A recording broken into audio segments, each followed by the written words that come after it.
Okay, I've tried to record this like 3 times, and I have lots of little issues, so I think it'll be good.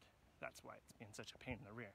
And I'm trying to be closer, and I'm trying not to mount my earphones, because I know that that makes it hard to hear. I've heard it a few times. Anywho, I'm going to finish out James chapter 2 today and tomorrow, I think, if that's what happens.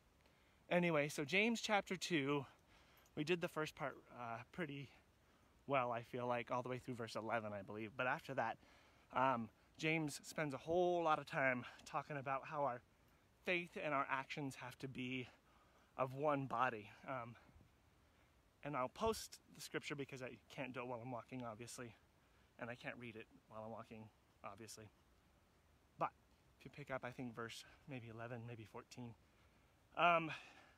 James, the brother of Jesus, half-brother of Jesus, is sharing this amazing analogy about our faith and works are of one body, one substance, one essence.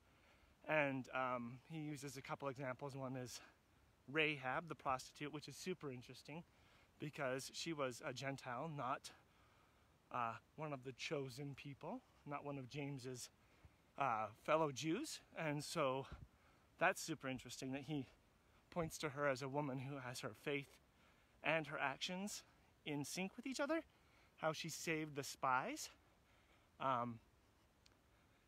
Then there's also, he talked about Abraham, and Abraham's an amazing kind of example of faith and works connected, or actions connected, because the thing that people forget is Abraham came before there was any covenant.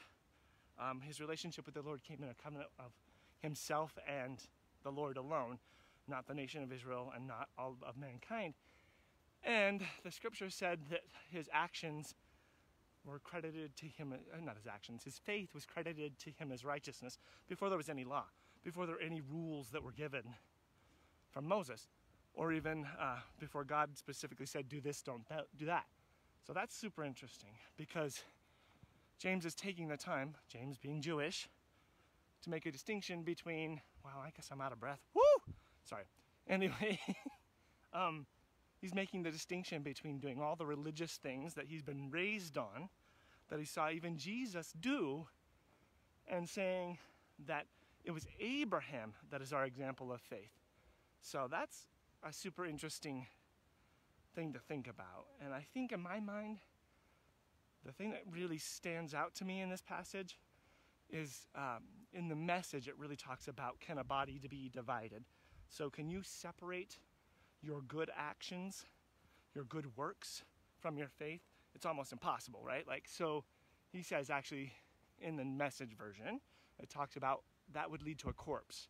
If we separate our good actions from the right intent, from the heart of who we are, from our faith, then they're dead.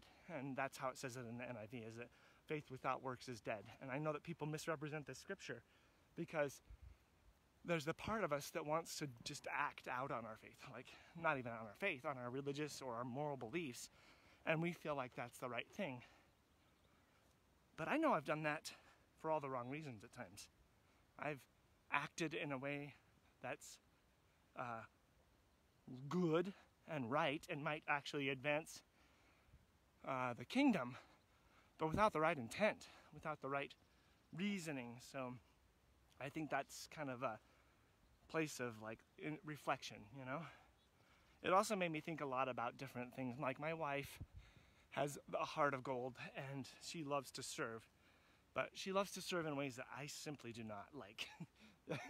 She likes to help people clean and take care of things. And then just the other day, we had some friends that are moving, and they reached out to us to see if Heather could clean. And the thing you also have to know about my beautiful wife is that she's super detailed. Like, when she cleans everything. Like, she'll find dust in places that I've never even knew. I didn't even realize they were there, right? Like, she's that kind of person. She's super detailed, and she goes well above the measure of what I would do. Like, she calls when I clean or my boys clean the lazy game. Like, you didn't move this, you didn't move that, you didn't get down to the sideboards.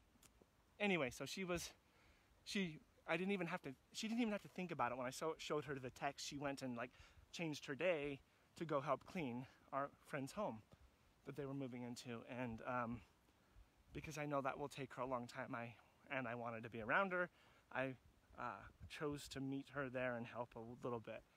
And my heart, and this is what's hard for me to confess because I'm sure that the people will see this, is that they thought my heart was so positive and encouraging, but I was grumbly and ornery through the middle of it. Like, I just like, I don't want to be here for 8 hours.